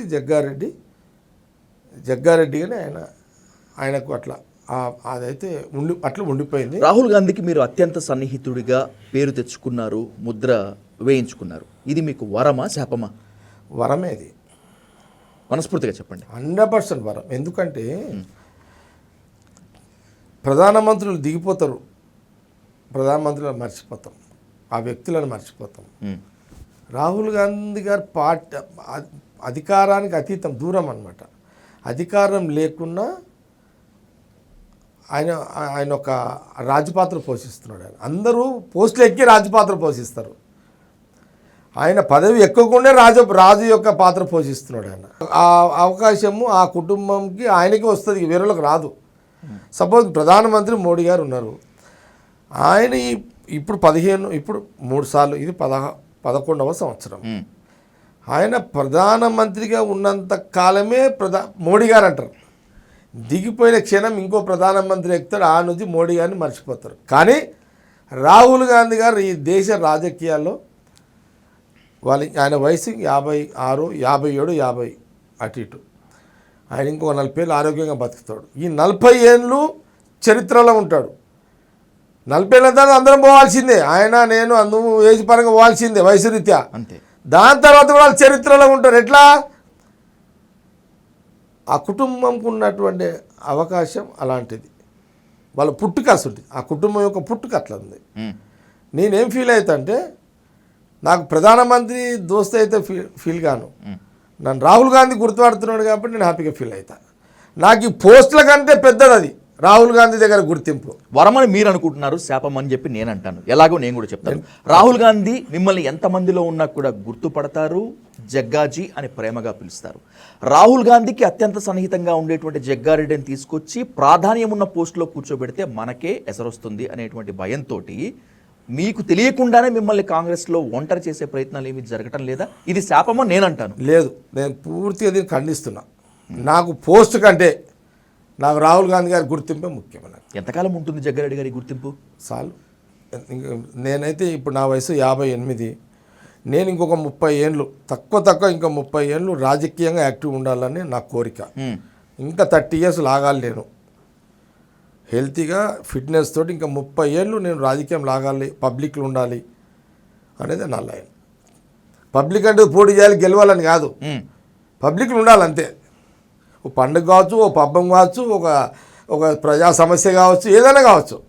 పబ్లిక్ జీవితంతో, పబ్లిక్ తోటి కాంగ్రెస్ పార్టీ రాజకీయాల్లో రాహుల్ గాంధీ గారి సన్నిహితంగా ఉండాలి. పోస్టులు ఎలాంటి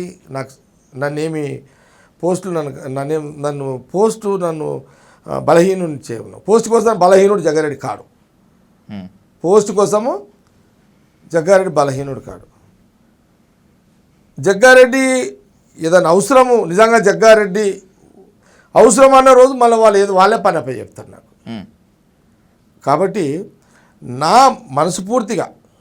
నేను మనస్ఫూర్తిగా చెప్తున్నా, నాకు పదవుల కంటే రాహుల్ గాంధీ గారి సన్నిహితంలో రాజకీయంగా గుర్తింపుగా మంచి పేరుతోటి నా మిగతా రాజకీయ జీవితం గడపాలన్నది జగ్గారెడ్డి యొక్క. లాక్ చేసుకోవచ్చు అన్నమాట.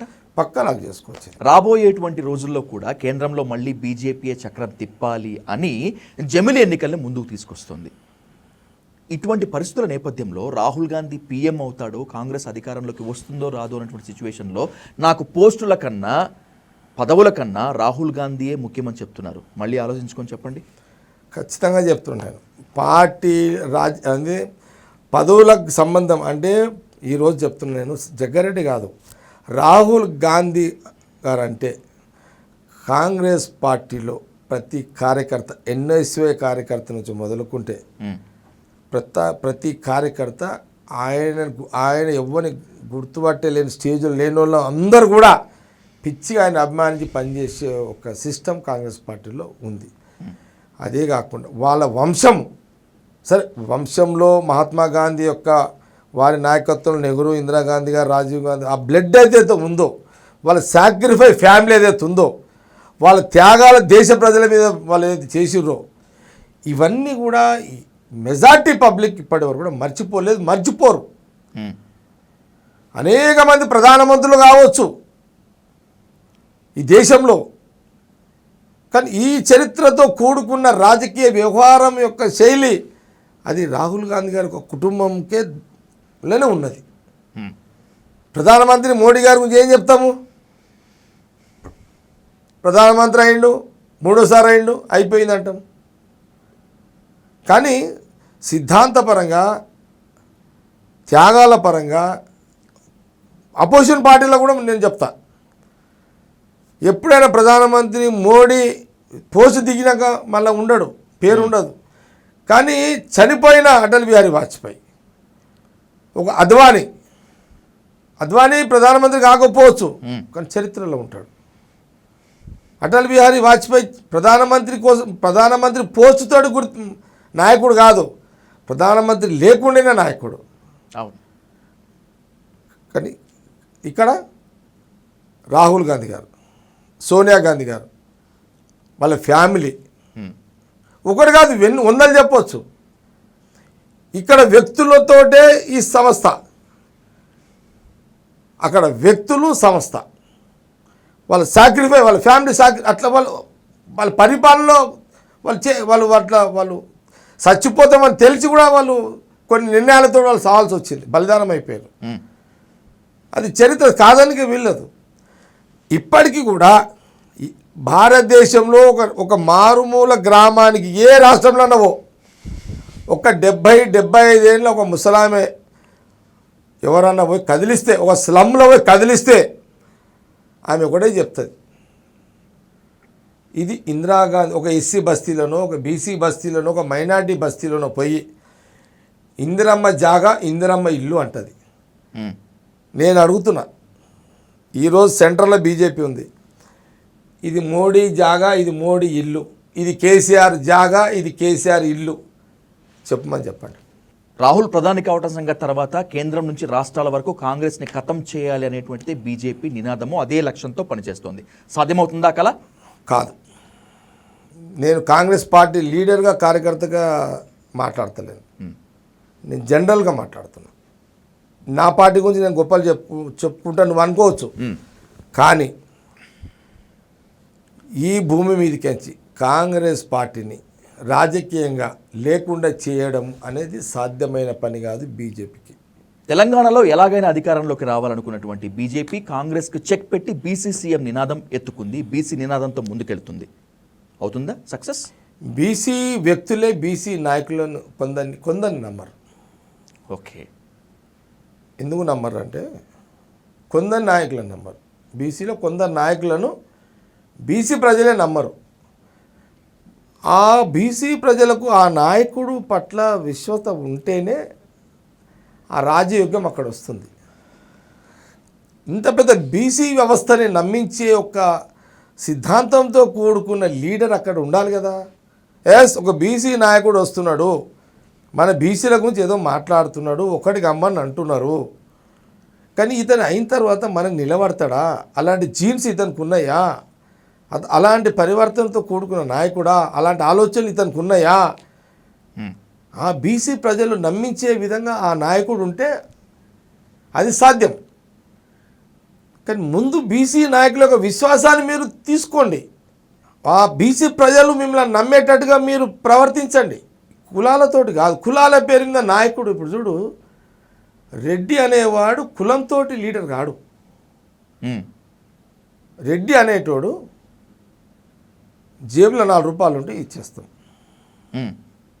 అట్లా నేను బీసీలు ఇయ్యారని అంటలేను, నా కులం గురించి నేను చెప్తున్నా. ఓకే, నేను రెడ్డిని, నేను చెప్తున్నా. నేను ఈడట్లో నేను రెడ్డిని, ఈడ కూర్చుంటా, ఒక ఆయన వచ్చి నన్ను అడుగుతాడు, కష్టం ఉన్నది నాకు ఇంత సాయం చేయని అంటాడు, నా జేబులో ఉంది నేను ఇచ్చేస్తా. అందుకే రెడ్డిలు ఫోకస్ అయిపోయారు. రెడ్డిలు ఫోకస్ కావడం కారణం ఏంటంటే ఎవరైనా అడిగితే చేస్తారు అని. మెజార్టీ గ్రామాలలో పూర్వము మెజార్టీ గ్రామాలలో రెడ్డిలే ఎక్కువ. ఆ కాలం ఒక కాలం ఉండే అట్లా, అరే ఊరు పటేల్. కొన్ని గ్రామాలలో రెడ్డిలే ఉండే, మెజార్టీ గ్రామాలలో రెడ్డిలు ఉండేవాళ్ళు. దాని తర్వాత కొన్ని గ్రామాలలో అక్కడక్కడ బల్జవాళ్ళు ఉండేటోళ్ళు, కొన్ని ప్రాంతాలలో గౌడ్స్ ఉండేటోళ్ళు, కొన్ని ప్రాంతాలలో యాదవులు, కొన్ని ప్రాంతాల్లో మున్నూరు కాపులు విన్నారా, కొన్ని ప్రాంతాలలో బల్జా, కొన్ని ప్రాంతాలలో అంటే కొన్ని పార్ట్స్ కొన్ని గ్రామాలలో. కానీ మెజార్టీ గ్రామాలలో రెడ్డిలు ఉండేవాళ్ళు. కొన్ని గ్రామాలలో ముస్లిమ్స్ కూడా ఉండేవాళ్ళు, పటేల్ వాళ్ళని కూడా పటేల్ అంటారు. ఇప్పుడు కొన్ని గ్రామాలలో, ఇప్పుడు కాదు, మనం ఎన్టీ రామారావు గారు రాకముందు మన తెలంగాణ ప్రాంతంలో పోతే బంజోళ్ళం కూడా పటేల్ అంటారు. పటేల్ అది వేరు, పటేల్ పటవారి కాదు. బలిజ కులస్తులం కూడా కొన్ని గ్రామాలలో ఏం పటేల్ అనేటోళ్ళు. అంటే రెడ్డి అంటేనే పటేల్ కాదు,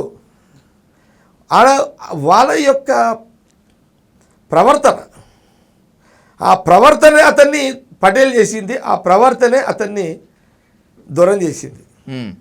కొన్ని ప్రాంతాల్లో ఏం పటేలా అంటే బంజోళ్ళం కూడా పటేల్ అనేటోళ్ళు, కొన్ని గౌండ్లను కూడా పటేల్ అంటారు. ఓకే, కొన్ని ప్రాంతాల్లో యాదవులు అని అంటారు, కొన్ని ప్రాంతాల్లో అంటే వెలమలు అని అంటారు, కొన్ని ప్రాంతంలో గౌడ్స్ అని అంటారు. ముస్లిమ్స్ కొన్ని నవాబులని ఎందుకు వచ్చింది? వాంతున్నది ఇచ్చినోడే నవాబ్ అయ్యాడు, వాడు ఇచ్చినోడే పటేల్ అయ్యాడు. పటేల్కి ఒక రెడ్డిలే పటేల్ అని కాదు, కానీ మెజార్టీ రెడ్డిలు ఎక్కువ మంచిరు కాబట్టి రెడ్డిలు ఫోకస్ అయ్యారు. మిగతా కులస్తులు కూడా అక్కడక్కడ పటేల్ వ్యవస్థ, పటేల్గిరి పేర్లు తెచ్చుకున్న కులాలే ఉన్నాయి. ఇప్పుడైన లీడర్లు కూడా ఆ పటేల్ భావాలతో ఉన్న లీడర్లు ఉంటే సక్సెస్ అవుతారు. అంటే ఇచ్చేటోడే పటేల్ అవుతారు, తీసుకుంటాడు పటేల్ కాడు. మళ్ళా పటేల్ నేను గుంజుకునేటోడు పటేల్ కాడు. ఇప్పుడు క్లెయిమ్ చేసేవాళ్ళు వాళ్ళు ఇచ్చే పటేలా గుంజుకునే పటేలా వాళ్ళు డిసైడ్ చేసుకోవాలి. నాకు తెలియదు ఎవరెవరు క్లెయిమ్ చేస్తున్నారో, కానీ మెజార్టీ రెడ్డిలకే ఎక్కువ అవకాశం వచ్చింది. అట్లని మిగతా కులస్తులు పటేల్గిరి చేయలేదని నేను అన్నా. ఓకే, అన్ని బీసీ కులాల్లో చేశారు. మీకు ఒక ఎగ్జాంపుల్ చెప్తా. ఒక ఊరికి పోయినా, ఇది ఎప్పుడంటే దాదాపు ఒక 40 సంవత్సరాల క్రితం. ఆ ఊర్లో ఒక పంచాయతీ నడుస్తుంది, ఒక పటేల్ ఇంట్లో పంచాయతీ నడుస్తుంది. పటేల్ అంటే ఎవరు? రెడ్డిలు అట్లా కూస్తున్నారు, బ్రాహ్మణ్స్ అట్లా కూస్తున్నారు, కోమటి ఇట్లా కూస్తున్నారు, అందరు కుర్చీలు ఇస్తున్నారు. కింద ఎవరు కూస్తున్నారు? 2 కులాలస్తులు కూస్తున్నారు. ఎవరు? బుడగ జంగాలోళ్ళు, ఓకే, అండ్ ఎస్సీ మాదిగా, వాళ్ళందరూ అట్లా కూస్తారు. వాళ్ళ మర్యాదలు ఊర్లో అట్లే ఉంటాయి, అట్లా కూస్తున్నారు. ఈ పటేళ్ళు అందరూ కూస్తున్నారు. పంచాయతీ ఎవరిది? పటేల్ ఇంట్లో ఒక పంచాయతీ దింపాలి. పటేల్ ఇంట్లో పంచాయతీ పటేల్ దింపలేడు, ఎవరు దింపాలి? వాళ్ళిద్దరు దింపాలాడా? జడ్జిలు ఎవరాడా? బుడగ జంగములు, మాదిగ కులస్తులు. నేను ఇట్లా పక్కకు నిలబడి వింటున్నా వాళ్ళ పంచాయతీ. స్టార్ట్ అయింది పంచాయతీ. వాడు పటేల్ అమ్మ అంటున్నాడు, పటేల్ సాని అంటున్నాడు. వాడు పటేల్ అమ్మ అనుకుంటే పటేల్ అమ్మ నీ తప్ప అంటున్నాడు, పటేల్ సాని నీ తప్ప అంటున్నాడు, పటేల్ సాని అంటున్నాడు, పటేల్ అమ్మ అంటున్నాడు, తప్ప అంటున్నాడు. మళ్ళా జడ్జిమెంట్ ఎవరు ఇచ్చినాడా? ఇవ్వాల్సిన వాళ్ళు ఇద్దరే కదా, బుడగ జంగము, ఎస్సీ మాదిగ. మరి ఇంత పెద్ద పటేల్ గిరి ఉన్న కుర్చీల మీద చూసిన పటేళ్లను కూడా జడ్జిమెంట్ ఇవ్వలేని పటేళ్లకు పటేల్ పోస్టులు లేని బుడగ జంగాలు అండ్ ఎస్సీ మాదిగలు ఇచ్చేసారు. వాళ్ళకు మోమాటం లేదు, పటేల్ అమ్మ పటేల్ సార్ చూడరాళ్ళు, మర్యాదలు ఇచ్చుకుంటేనే జడ్జిమెంట్ ఇచ్చేసి వాళ్ళు. వాళ్ళు ఇచ్చిన జడ్జిమెంట్కే కుర్చీల మీద కూర్చున్న పటేల్ సార్లు అందరూ తలకాయిపోయారు. పరివర్తన కొంత పరిస్థితులు పటేలు కింది పడతాడు, ఒకసారి కింది నోడు పటేల్ అవుతాడు. సహజంగా ఇవన్నీ మన చరిత్రలో ఉన్నాయి. ఇవన్నీ ఇప్పుడు రాజకీయాల కోసము ఏది ఉపన్యాసాలు మనం ఇస్తున్నాం, బీసీలు నువ్వు ఎప్పుడైనా రెడ్డిలో మరి గర్వంగా ఇట్లా ఒక కులాన్ని తిట్టంగా నువ్వు చూసినావు ఎప్పుడన్నా? లేదు. చెప్పు నువ్వు చెప్పు. ఏ రెడ్డిలమైనా సరే మేము రెడ్డిలము ఒక కులాన్ని కించపరిచే విధంగా మీరు ఎప్పుడైనా టీవీలలో విన్నారా? అన్ని కులాలను గౌరవించే కులమే రెడ్డి కులం. ఇది తెలంగాణ ప్రాంతంలో. రాయలసీమ పోతే ఒక తీరు ఉంటుంది, మళ్ళీ నువ్వు అదే రాయలసీమ పోతే రెడ్డిలే ఉంటారు, మళ్ళీ అటు కోస్తా పోతే కమ్మాస్ ఉంటారు, అక్కడ కాపులు ఉంటారు, అక్కడ రాజులు ఉంటారు ఒక ప్రాంతంలో. ఇట్లా ఎవ్వరు అన్ని మొత్తం ఎంటైర్ స్టేట్కి ఒక్క కులం తోపు లేదు. బీసీలలో కానీ, ఎస్సీలలో కానీ, మైనార్టీలలో కానీ, రెడ్డిలో కానీ మెజార్టీ ప్రాంతంలో తెలంగాణలో రెడ్డిస్కి అది అవకాశం వచ్చింది. దానికి కారణం ఏంటంటే మా ప్రవర్తన. మేము 10 మందికి ఉపయోగపడతాము, ఆ 10 మంది మమ్మల్ని ప్రేమిస్తారు. ఓకే, కులం డామినేషన్ చేస్తలే. రెడ్డి కులంలో పుట్టినాము, మేము 10 మందికి ఉపయోగపడుతున్నాము, వాళ్ళు మమ్మల్ని ప్రేమిస్తున్నారు. బలవంతంగా నన్ను ప్రేమించు అని ప్రజలకు చెప్తే ప్రేమించరు. కానీ ఓట్ల రాజకీయం కోసము కులాలను రెచ్చగొట్టి రాజకీయం ఎక్కాలని రెడ్డి సామాజిక వర్గం ఎప్పుడు చూడదు. రైట్. బీజేపీ స్ట్రాటజీ వరకు ఓకే, బీఆర్ఎస్తో మీ దోస్తీ ఉందని చెప్పి చాలామంది అంటూ ఉంటారు. అది డిస్కస్ చేద్దాం జగ్గారెడ్డి గారు. మీరు ఎప్పుడు విమర్శించినా కూడా హరీష్ రావుని విమర్శిస్తారు విపరీతంగా, హరీష్ రావుని తీవ్రంగా తిడతారు కూడా. కేటీఆర్ జోలికి ఎందుకో పోరు, కేటీఆర్ వైపే చూడరు. మీకు కేటీఆర్కి మధ్య చీకటి దోస్తాను ఏదైనా ఉందా? నేను కేటీఆర్ తోటి కానీ, కేసీఆర్ తోటి కానీ, ఇంకెవ్వరితోటి ఏంటంటే చీకటి ఉండే నాది, వెళ్తురు సంబంధాలే ఉంటాయి, ఓపెన్గానే ఉంటా. చీకటి అవసరం లేదు నాకు. నేను ఎవరితోటి లాలుచిపడే అవసరం నాకు లేదు. నేను ఇంత గట్టిగా ఎందుకు మాట్లాడితే చెప్పును? అవును, ఏ రాజకీయ పార్టీతో ఎందుకు బలంగా ఎవరినైనా ఎందుకు అటాక్ చేస్తా? నేను ఎవరితోటి లాలుచి పడ కాబట్టి, నా క్యారెక్టర్ ఏందో అందరికి తెలుసు కాబట్టి కొంత నేను ఉన్నట్టుగా మాట్లాడతాడు. అది అందరికి తెలిసిన విషయమే. కానీ మా ఉమ్మడి జిల్లా రాజకీయాలకు వచ్చేసరికి మొదటి నుంచి కూడా ఈ యొక్క పొలిటికల్గా మాకే ఇద్దరికే దాకుతుంది అది. ఓకే, ఆ కొనాకు హరీష్ రావు, ఈ కొనాకు నేను. మధ్యలో ఇంకెవరో వచ్చి లీడర్షిప్ తీసుకొని కొట్లాడతామంటే వాళ్ళు ఇప్పటిదాకా లేరు మా పార్టీలో కానీ, ఇంకే పార్టీలో కానీ. ఇది 2000 నేను టీఆర్ఎస్లో ఉన్న కాడ నుంచి జిల్లా హెడ్ క్వార్టర్లో నేను ఉంటా, అక్కడ హరీష్ రావు ఉంటాడు. అందులో ఉన్నప్పుడు కానీ, బయట ఉన్నప్పుడు కానీ ఎప్పుడు కూడా పొలిటికల్ ఫైట్ ఇదంతా.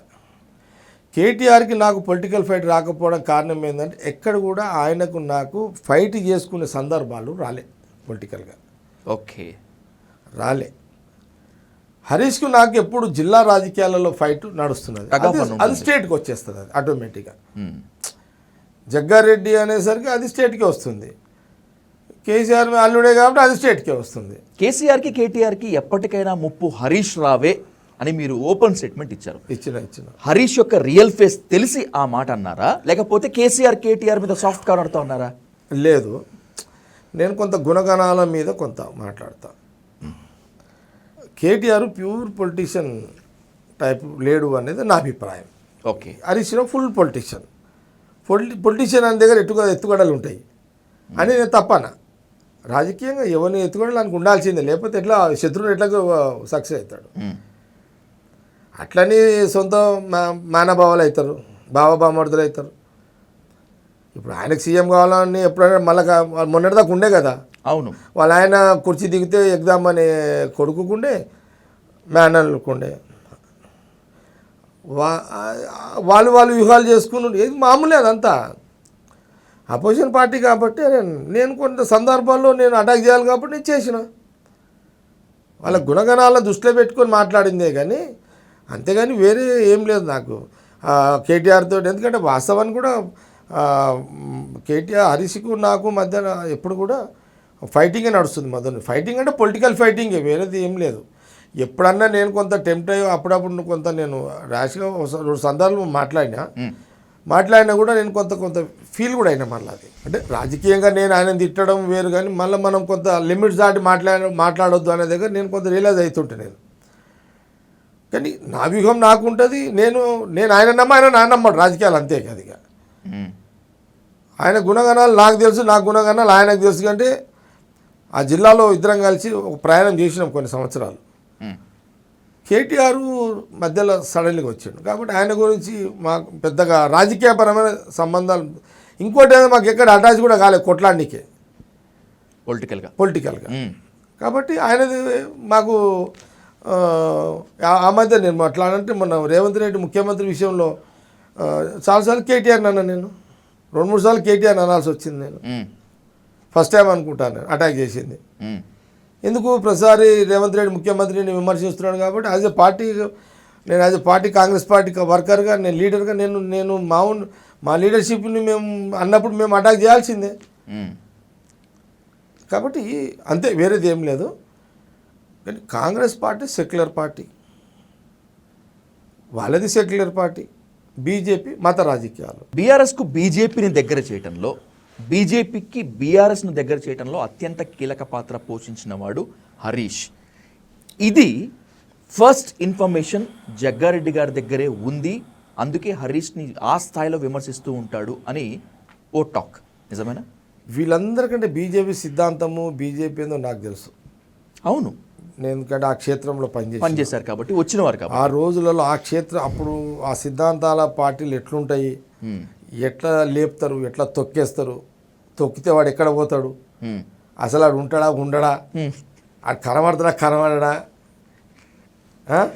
బియ్యపోడు తొక్కాలని వాడు తొక్కే లీడర్ వాడు భూమిలోకి వెళ్ళిపోతే అడే పోతాడు ఇవన్నీ నాకు బాగా ఐడియా ఉంది అవన్నీ అవును సిద్ధాంతాలు ఏంటిది సిద్ధాంత అమలు ఏంటిది ప్రతిదీ కూడా నాకు తెలుసు బీజేపీలో నెంబర్ 1 బీఆర్ఎస్లో కేసీఆర్ గురించి తెలుసు వాళ్ళ ఇద్దరు బామ్మర్దుల సంగతి తెలుసు కాంగ్రెస్ ఓపెన్ పుస్తకం ఇది ఓకే కాబట్టి నేను అంచనా వేయగలుగుతా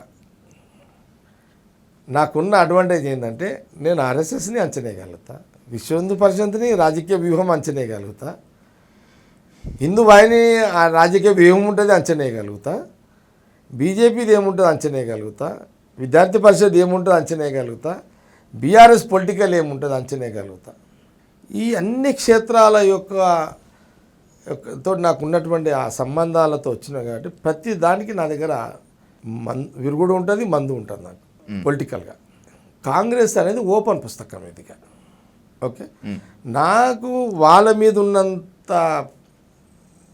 పట్టు పొలిటికల్ అంటే అటాకింగ్ నేను వాళ్ళని ఎట్లా చేయగలుగుతా అనేది నాకు బాగా ఐడియా ఉంటుంది వాళ్ళకు కాబట్టి కొన్ని సందర్భాల్లో హరీష్ రావు ఇప్పుడు కాదు గతంలో ఇప్పుడు బహుశా వాళ్ళ వ్యూహం ఏందో నాకు తెలియదు గతంలో హరీష్ రావు బీజేపీ ఇద్దరి మధ్యలో కొంత బంధము ఏర్పడ్డట్టున్నదో అనుమానం ఉన్న సందర్భాల్లో నేను అటాక్ చేసింది వాస్తవమే అనుమానించింది అటాక్ చేసింది వాస్తవమే ఈ మధ్యలో ఎలాంటి బంధం ఉందో నాకు తెలియదు కానీ ఇప్పుడు నాది ఒకటే స్టాండ్ ఉంటుంది మేము నెంబర్ 1 ఉండాలి నెంబర్ 2 బీఆర్ఎస్ ఉండాలి నెంబర్ 3 బీజేపీ ఉండాలి ఇది నా పొలిటికల్ స్ట్రాటజీ తెలంగాణ కాంగ్రెస్ పార్టీలో నా పరిధి ఒక పార్ట్ ఉన్నది జగ్గారెడ్డి పరిధి ఒక పార్ట్ 100 మందిని నేను ఒక పావుని కానీ నా ఆలోచన ఏముంటుందంటే తెలంగాణ రాష్ట్ర రాజకీయాల్లో నెంబర్ 1 కాంగ్రెస్ రాజకీయం పైచే ఉండాలి నెంబర్ 2 బీఆర్ఎస్ ఉండాలి నెంబర్ 3 బీజేపీ ఉండాలి ఇదే నా యొక్క రాజకీయ వ్యూహం ఎత్తుగడలు ఇవే ఉంటాయి నాకు ఇక రైట్ ఓ ఇంపార్టెంట్ ప్రశ్నతో ఇంటర్వ్యూ ముగిస్తాను జగ్గారెడ్డి గారు రాబోయే 5 ఏళ్లకు కూడా కాంగ్రెస్ ప్రభుత్వమే తెలంగాణలో ఉంటుంది రేవంత్ రెడ్డి సీఎంగా ఉంటారు కాంగ్రెసే పాలిస్తుంది అనేటువంటిది మీ నినాదము మీరు ఎక్కడెక్కడ చెప్తున్నారు సాధ్యమేనా అది ఒకటి ఇంకొక 5 ఏళ్ళు ఈ 4 ఏళ్ళు రేవంత్ రెడ్డి సీఎం ఇంకొక 5 ఏళ్ళు కాంగ్రెస్ అధికారం ఉండడానికి మేమందరం ఉమ్మడిగా ప్లాన్ చేస్తాం ఓకే అలా డౌట్ లేదు మళ్ళీ ముఖ్యమంత్రులు ఎవరు అనేది నేను ఇప్పుడే చెప్పలేను అది నా పరిధి కాదు అది రాహుల్ గాంధీ గారి పరిధి తర్వాత వాళ్ళు డిసైడ్ చేసుకుంటారు కానీ ఈ 4 ఏళ్ళు మేము కాపాడుకుంటూ నెక్స్ట్ 5 ఏళ్ళు మళ్ళీ మా కాంగ్రెస్ గవర్నమెంట్ రావడానికి ఎక్కడెక్కడైతే మా మైనస్లు ప్రచారం ఏర్పడుతున్నాయని మేము కొన్ని గ్రహించుకొని అవన్నీ కూడా మేము కొంత సవరణ చేసుకుంటూ మళ్ళీ మేము 5 ఏళ్ళకు ఈ 4 ఏళ్ళతో సక్సెస్ఫుల్తో పాటు వచ్చే 5 ఏళ్ళ గవర్నమెంట్ ఉండడానికి ఖచ్చితంగా అందరం ఒక team work, Congress entire leadership ఒక టీమ్గా పనిచేస్తాము. దాంట్లో ఎలాంటి అనుమానం లేదు, ఎక్కడ కూడా దానికి అపోజిషన్ వాళ్ళకి ఎలాంటి అవకాశము ఇవ్వము. అందరం ఉమ్మడిగానే మేము అపోజిషన్లను ఎదుర్కొంటూనే దాడి చేసుకుంటూనే రాజకీయంగా దాడి చేసుకుంటూనే వాళ్ళు ఎన్ని వ్యూహాలు వేసినా వ్యూహాలకు ప్రతివ్యూహాలు వేస్తాము. వాళ్ళు రాజకీయ దాడులు చేస్తే దాడులు అంటే భౌతిక దాడులు కాదు, రాజకీయ ఎత్తుగడ దాడులు చేసుకుంటూ మాది మేము కాపాడుకుంటూ మా తెలంగాణ ప్రజల మంచి కాంగ్రెస్ గవర్నమెంట్ సర్వీస్ ఇచ్చిందని పేరు తెచ్చుకుంటూ సోనియా గాంధీ, రాహుల్ గాంధీ, ఖార్గే నాయకత్వంలో అందరం కూడా ముందుకు పనిచేయడం జరుగుతుంది. రైట్. అసంతృప్తితో ఉన్నటువంటి తెలంగాణ ప్రజలు ఎన్నో ఆశలతోటి మీకు అధికారం ఇచ్చారు. ఏడాది అవుతోంది, అసంతృప్తి పూర్తి స్థాయిలో తీరలేదు. ప్రజల్లో లోపాలు కొన్ని ఉన్నాయి, దాన్ని సవరించుకొని ముందుకు వెళ్ళి ప్రజల ఆకాంక్షలను నెరవేర్చి ప్రజాపాలన ఇస్తామని చెప్పి మీరు చెప్తున్నారు. రాబోయే 5 ఏళ్ల సంగతి తర్వాత ఈ 4 ఏళ్ళు ప్రజల ఆకాంక్షలని మీరు నెరవేరుస్తానే దాంట్లో చాలా ఓపికగా, చాలా మనస్ఫూర్తిగా మాట్లాడతారు అనేటువంటి పేరున్నటువంటి మీరు క్రియాశీలక పాత్ర పోషించాలని కోరుకుంటూ thanks for this bold and neat interview Jagga Reddy గారు. Thank you so much. Thank you sir.